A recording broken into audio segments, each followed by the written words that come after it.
Hey, that was a good test. All right, I'm excited for 2023 as well. Luckily for me, I only live 38 minutes, I think, that way. And so when Debbie asked me to come here, I was super excited to spend some time with you. I love you because I am you.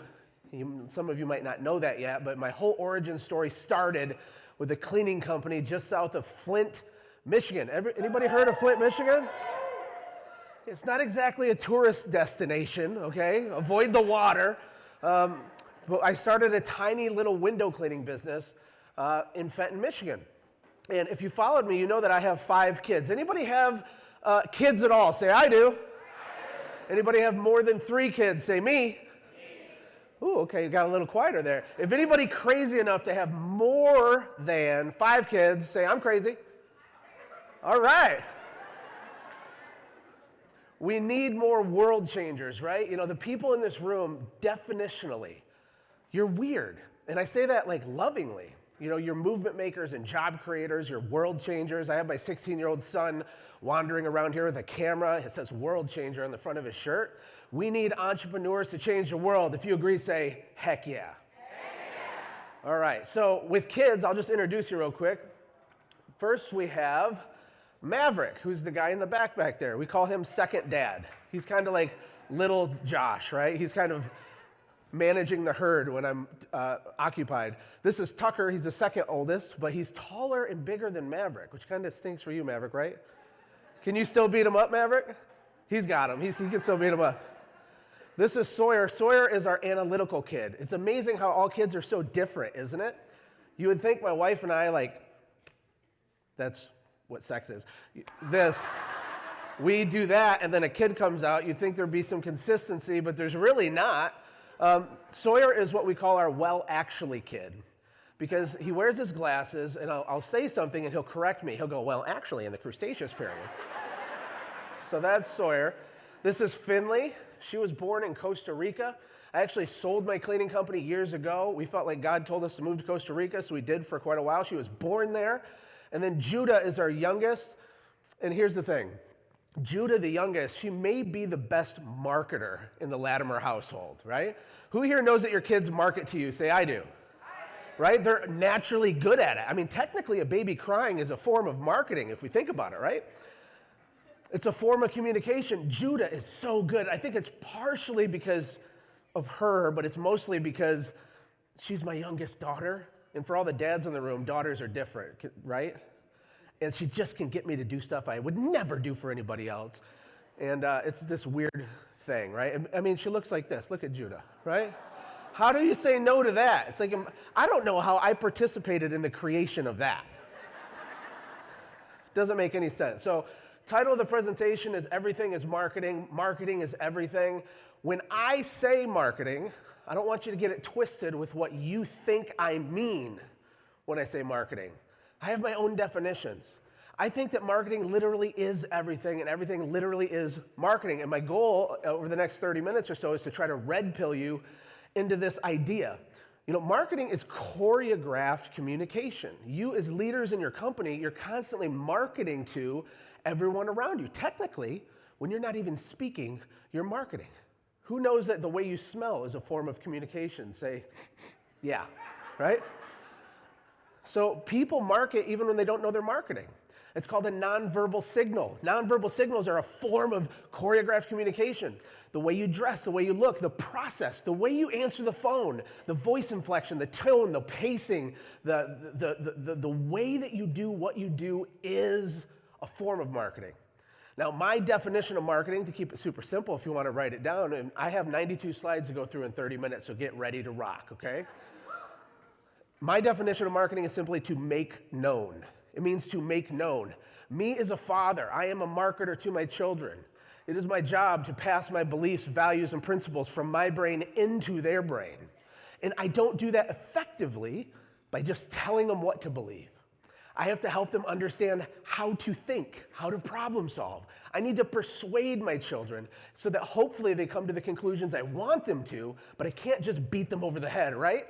So to make known what you are, what your company is, what you stand for, who you fight against, everything is marketing. It's deeper than you could ever imagine. This here was one of my best marketing closes of all time. This is my high school sweetheart, Ashley, who also came here. She's back over here. Ashley, hi. She has not traded me in for a newer model yet, but we've been married 21 years. But I met her by doing the famous locker slam, which is a true story. I walked up to her locker and I said, "Hey, how's it going?" Right? Actually happened, true story. I asked her to go to homecoming dance with me. She already had a different date, so I had to do some more marketing. I went to the guy that was going to take her and I said, "You're not taking her, I'm taking her, right? Let's have a conversation." Got him to untake her so I could take her, okay? Who knows that that's high-level persuasion? Say, I do, right? Okay. When it comes to marketing your business, most smaller companies, we look at it one-dimensionally. We think that marketing means a flyer. You go in the Facebook group and you say, should the flyer be green or red? And then everyone argues, right? That's not really marketing. Or I guess it is, but it's not sophisticated. It's not asymmetrical. It's not deep. So let's talk about some of the common marketing things people talk about with business. You have Facebook marketing. If you're running Facebook ads, say, I am. Okay. We have direct mail. Any direct mail people? I am? Oh yeah, I should have said say I am. That was confusing. Okay, then we have Google. Google ads are popular. Say Google. Okay, we have YouTube ads. Any YouTube? Say YouTube. You got to say it like that too. YouTube. Nobody? Then there's flyers, there's door hangers, there's magazines, there's Angie's List. Is that still a thing? There's Craigslist. There's billboards, there's Valpak. There's lots of stuff. Join your chamber of commerce, do some networking, door knocking, but my presentation isn't to teach you how to do those things better. You can figure that out. And there's a lot of really smart people in the room winning with these different tactics. But here's my weird angle to try to be all in for you and to add value for you. I'm hoping this will change your life for the rest of your life. What if I told you that none of those things are the answer? The problems you have in your business are not going to be solved by clicking the right button in the Facebook Ads Manager that was previously hidden from you. That might help, but it's not the thing. We're going to talk about the real thing. The real answer is learning to think asymmetrically, which is, it's a nerdy, fancy word, but when we're approaching problems, we look at it like this, right? But what if we looked at it like that? Right? When you see an obstacle or a wall in front of you, most people hit it. Most of the world, not the people in this room, most of the world just say, guess I can't go any farther, right? That's not you. But some of y'all will hit the wall and you'll try to go climb over it. Or you'll try to walk around it, right?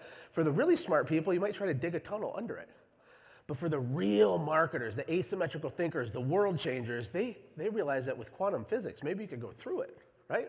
There's all kinds of different ways to look at things. And if you want to write her down or take a picture of this slide, because I'm going to keep going, but you make a lot more money with your brain than you ever will with your back. Can I get an amen? Amen. Who here wants some brain money? Say, me. Me too. There's honor in all work. When we lived in Costa Rica, we had gardeners and we had people that would help us around the house.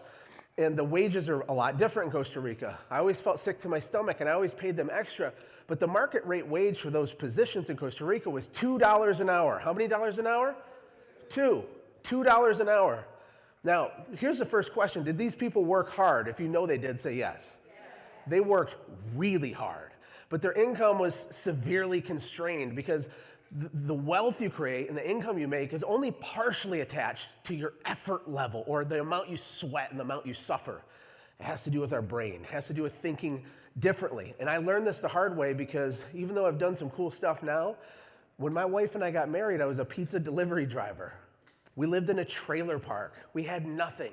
I had to file a bankruptcy in my 20s. We've had our electricity shut off. She's had her debit card declined at a grocery store when Maverick, who's right there, was a baby. I'm not disconnected from how hard this game is. It's very hard. But the things I'm going to share with you might change your life for the rest of your life. Now, I've worked with over 1,000 small business owners. This is what I feel like is happening when I'm telling them stuff sometimes, right? I'm like, no, you're looking at it all wrong. And they're like, no, I'm too busy doing it this way, right? Anybody, if we're honest, raise your hand if you've been the person on the bike at one time in your life. Is it just me? No? It's a little stubborn. Entrepreneurs are rebellious. We kind of want to do our own thing. We have to start thinking outside of the box. Who here wants to grow really big? okay? What is really big? I guess it's subjective, right? Well, I will tell you that massive growth is absolutely possible, even in a weird recessionary time. Who here knows the economy is weird? Say, I noticed. Okay, luckily our government has totally got our back, so they're gonna totally figure it out, I'm sure. Massive growth is possible despite the economy, right? A lot of the things that happen to you are really happening for you if you can reframe your brain, okay? But I want to talk about some creepy stuff for just a second, okay? Did you know that according to Ned Davis Research, they're one of these fancy Wall Street firms, they work for like NGOs and government bodies and Wall Street people, they do research. According to them, there's a 98.1% chance that we're going into a global recession this year. That's what they think. They're smart. Did you know that according to the Small Business Administration, there's 32 million small business owners in the United States? That's pretty cool, right? What's not that cool is that 26 million out of the 32 million are 2 weeks away from overdrafting their business or corporate checking account. That's kind of scary. Did you know that according to our government, inflation is this number? Who here believes this number? Say, I do. Oh, that. What happened? I thought you were with me. Look, I don't know what the real number is, but it's a lot more than 6%. You know, egg prices are set, I don't know how much, $8 for eggs or something. Fuel, energy, have you noticed your suppliers are charging more for their stuff, right? This is a thing that's happening, right? But like I said a minute ago, you don't have to worry because our top politicians totally have your back. It's going to be great. It's going to work out, okay? I put everybody in there so no one's offended, okay? Business is hard enough without all the fear, the overthinking that we do, the analysis by paralysis. By the way, are there any overthinkers in the room? Anybody? Is it just me? I want me to tell you something that'll be very helpful for you. The reason you're probably an overthinker is because you're really intelligent. And I'm not saying that to make you feel good about yourself. This is actually true. It's called the Dunning-Kruger effect. People that chronically overthink, that move a little bit slower, it's because they are so aware of everything that could go wrong. They're so hyper aware of their own inadequacies and shortcomings, right?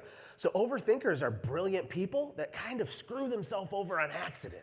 And believe it or not, one of the things you'll learn when you meet people with $50 and $100 million businesses or billionaires, which I have friends that are all of those, is that they're not that smart, actually. They're not. They're really not. There's elements of genius and stuff, but they're just people. And then you have the media, right? It's this constant fear mongering that's happening in all the media. It's everywhere. I heard somewhere that we get marketed to 10,000 times a day. Anybody ever heard that? And it doesn't seem like it's possible, but it is, because every truck that drives by that's wrapped is a message hitting your subconscious, right? Every background noise you hear, all the apparel that we're all wearing. This shirt I'm wearing right here, this is a $200 hoodie that was given to me as a gift by a company called Psycho Bunny. It's my favorite feels. I think I'm on the spectrum because I love the texture of this thing, but technically you're being marketed to without even thinking about it, even as I walk on the stage, right? And then, like I said, the news and the fear-mongering and things like that. So get ready to write this down and remember this. The hardest person to market to is yourself.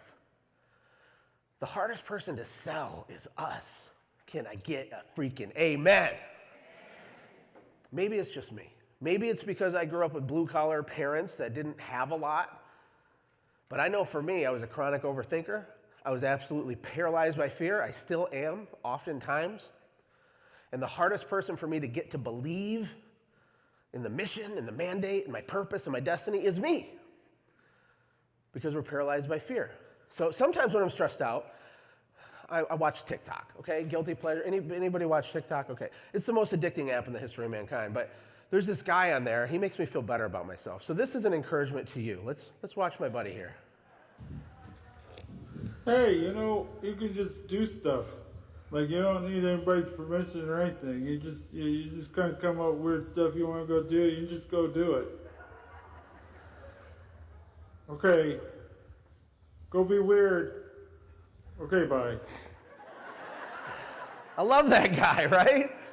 So turn off the news channel, go watch that guy. It helps make it easier for you to market to yourself. Look, the belief that you have that things are going to go well for you is the game. The anticipation of the future outcome that you want and believing that it's possible, that's the game. It's not logging in and memorizing the spreadsheet thing and doing the Facebook button different. We can talk about that stuff. That stuff's valid, but I know from working with over 1,000 people, knees to knees and toes to toes, just like you, and myself doing it, and myself building and selling 4 companies, operating 3 more right now. Look, I know that the real game isn't what you think. So my encouragement to you is to stop waiting to go all in on your business. Stop waiting. Stop waiting for a perfect situation to pursue your dreams. Stop waiting for permission to pursue your dreams. I won't make you raise your hand on this one, but I already know a disproportionate percentage of people in this room right now are waiting for permission to even go be successful. My friend Myron Goldnoy says, stop trying to be successful, start letting yourself be successful. That's a mind bomb. You know, what others say you should do doesn't matter. I do this teaching sometimes. By the way, I only spend about 1/3 of my time teaching. I spend 2/3 of my time building businesses just like you. But when I'm teaching, sometimes I'll do this little exercise. I'll teach people that all of us have 3 pieces of paper in our brains. How many pieces of paper? The first list of paper is called the could list. You can write that down, the could list. The second piece of paper is called the should list. And the third piece of paper is the only one that matters, by the way, hint, is the must list. Now, people get very confused on the difference between these lists. You see, when you're a kid and your parents, maybe you have religious programming or all kinds of trauma and all kinds of stuff that's happening in your brain, your could list is filled up by everybody else. Your could list is filled up by marketers like me. You know what you should do? You could sign up for my program. You could do this. You know, you could do this. And then the second list, the should list, that list gets filled up by people that you give permission to speak into your life. These are people you love. They love you. They probably have good intentions, but who also knows Uncle Larry at Thanksgiving dinner doesn't know how to run a business, right? And Uncle Larry is saying, well, you know what you should do, right? You know what you should do? I saw that there's a Facebook ad. Have you heard of that, right? And so these people are putting things on your list. That's a big problem. If you want to move fast, if you want to have things other people can't have, and do things other people can't do, and know things other people don't know, if you want that, if you know that you were made on purpose for a purpose to change the world, you got to go fast, baby. If you know that, you have to operate off the must list. So again, what others say you should do doesn't matter. It's what you say you must do, and that's all that matters. Are you vibing with me? Say, I'm vibing. Are you feeling the feels? Look, I'm trying to go all in on you for 40 minutes so that you go all in on yourself. So real quick, rapid fire, what the media says, it don't matter. What the government says, it don't matter. What your parents say, what your friends say, what your neighbors say, it does not matter. Going all in is what matters, and it's hard. Some of y'all got some Uncle Larrys we need to distance ourselves from when we go back home. Can I get an amen? Okay, you can say it quiet because we love Uncle Larry. I apologize if anybody here is a named Larry and an uncle, but betting on yourself is what matters. Actually, when you come to an event like this, I understand that this is it's inconvenient. It costs real money. You have to pay to come here. You have to pay to travel here. You have to pay for your lodging when you're here. And then you're going to, buy other things. And it can be scary. There's an investment that happens. But really, the way to look at it is you're making a bet on yourself. That's what you're doing by being here. And it's one thing to believe that success in general is possible. That's not even hard. I love in the Bible it says, you think you're great because you believe in God. It says even the demons believe in God. Okay? So thinking that success is possible is not a big deal. That doesn't make you successful. It doesn't matter if you think success is possible. Debbie parades people up on the stage with $1 million businesses and $2 million businesses and $3 million businesses, and they have these maid service empires, right? And so it's possible. What's really important is that you believe it's possible for you. That's the hard part, right? Anybody else struggle with self-limiting beliefs? Myron Golden says that a self-limiting belief is, he calls it, I'm just me-itis. It's an inflammation of the I'm just me gland, right? But that's what happens, right? I'm here to tell you, you can definitely do it. okay? Just like this guy from, I forget the movie, but it's awesome. Waterboy, yes, Waterboy. And again, just to beat it into your head, the hardest person to market to is yourself. Everything is marketing. Marketing is everything. The way you talk to yourself is marketing. The words you say when you look at yourself in the mirror after you get out of the shower is marketing. The way that you cuss out a guy that cuts you off in traffic while your 7-year-old watches you do that is marketing. Everything is marketing. Everything is choreographed communication happening. You are a walking radio transmitter of energy going out to your family, your friends, your employees, your staff, and the belief that you have by betting on yourself is contagious. Who here has met a magnetic person? Say, I have. These people are not geniuses, but they have certainty, right? They walk with this like certainty where they're like, I'm going here, and they believe it, and if you don't believe it, they're cool with it, but they're like tunnel vision doing this, and it's magnetic because you want to follow these people. These are leaders. You can see them. Some of your employees have this gift. You can see it in them. Some of you have this, and you felt it. You get goosebumps for a minute, and then you like get scared, and you stop, right? You can feel that you're born to lead, that you're born to build. You know, God made us to make stuff and created us to create stuff. That's how that works, right? Everything is marketing. But ask yourself this: what marketing do you currently believe about money? If your business does less than $1 million in revenue, raise your hand for me. I think most, right? Okay. So what happens is people get in this weird stage. My friend Mike Dahlke calls it cash flow purgatory. Anybody here like have 30, 40, 50 grand a month come in, and then you're like, wow, that's pretty good. But there's no money left. You're like, what happened? That ever happen? Right? There's this weird hard stage, and it depends on your business and the economics, and people get stuck. And the reason they get stuck isn't what they think. Oftentimes they think it's because, no one wants to work. The millennials, these freaking millennials, they don't want to work anymore, right? Or it's some external factor, but a lot of times it has to do with our beliefs about money. For me, I grew up blue collar. My parents love me.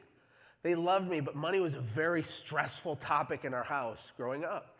Lots of fights, lots of yelling. It was a whole thing. Money felt very hard to get. I know I'm not alone in that description of an upbringing, right? So if you believe right now that getting money is hard, it will be. Period. One of our family slogans is to do hard things. But when my wife and I, kind of adopted that saying, we were not saying become a hardologist. We're not saying make things harder than they have to be, right? We're just saying that everything you want is just on the other side of a few hard things, which is inspirational. And we put this on shirts for our kids. I have do hard things on a onesie for Judah when she was little, right? But if you believe getting money is hard, it will be. If you believe that money is evil, you will not become wealthy. You can't. You want to know why? Because you'll never pursue that which you despise. How can you become the very thing that you loathe deep down?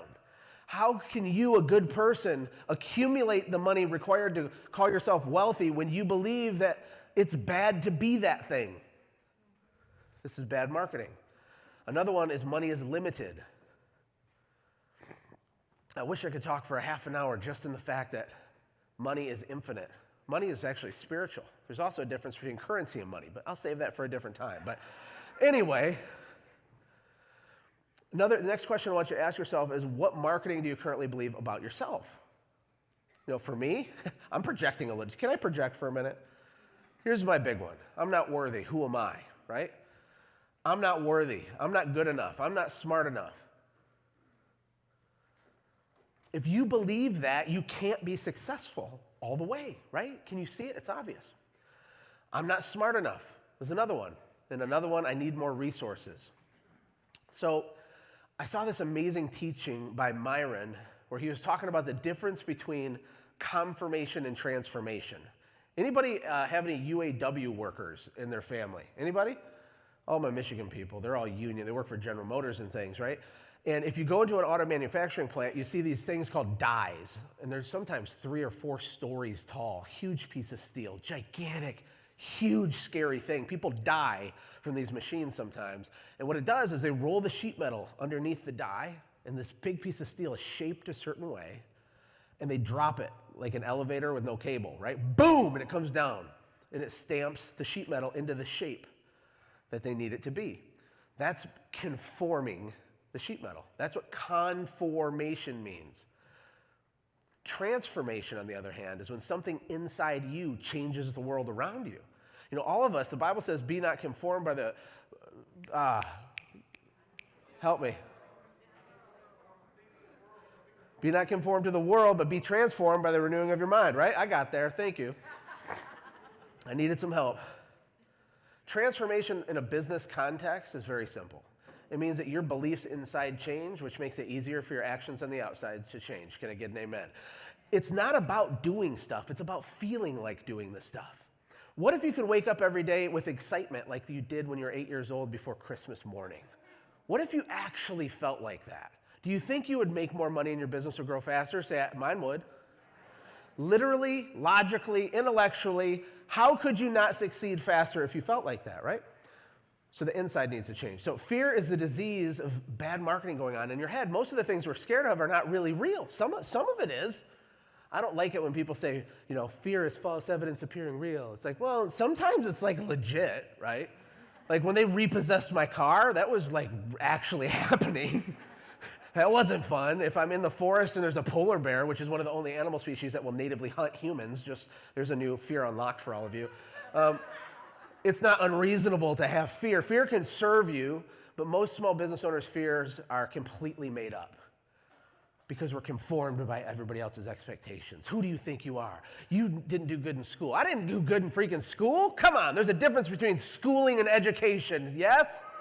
Okay, I'm a fan of education, but it's so hard to break free, and entrepreneurism is all about this rebellious kind of spirit of thinking out of the box, realizing there is no box, lighting the box on fire, right? And just to make you feel better about yourself and me, let's talk for 2 seconds about how irrational human beings are. Humans truly are irrational creatures, me included, all of us included. The most logical among us are 100% operating on emotion. They just don't think that they are. All of us, you know, what's this quote where it says we buy an emotion and justify with logic? Have you heard that? We do this stuff. So I think this is interesting. Did you know that bad tasting medicine has a higher efficacy rate, which means it works better? Did you know that?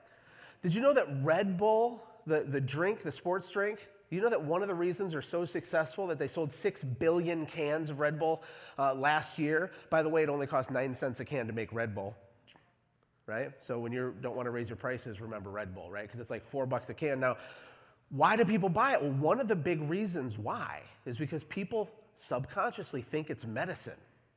That's why their slogan says it gives you wings. What they're saying, which you might not have realized, is it like does stuff to you. That's what they're saying. But the cute way to say it is it gives you wings. And because it tastes bad, comes in a tiny can and tastes like crap, people keep buying it. Because they're like, this definitely is doing something, right? If you take medicine and you take the medicine and it tastes like a sugar plum, you think the medicine doesn't work even though it does. But did you know that because you think it doesn't work, then it doesn't work? Did you know that? This isn't Tony Robbins woo-woo stuff. This is documented fact. Like placebo effect in our brain is reality, okay? And so with medicine, a lot of medicine manufacturers, they add tastes into the medicine that are bad because it makes it work better. Isn't that weird? Here's another fun one. Did you know that wine poured from a heavy bottle tastes better?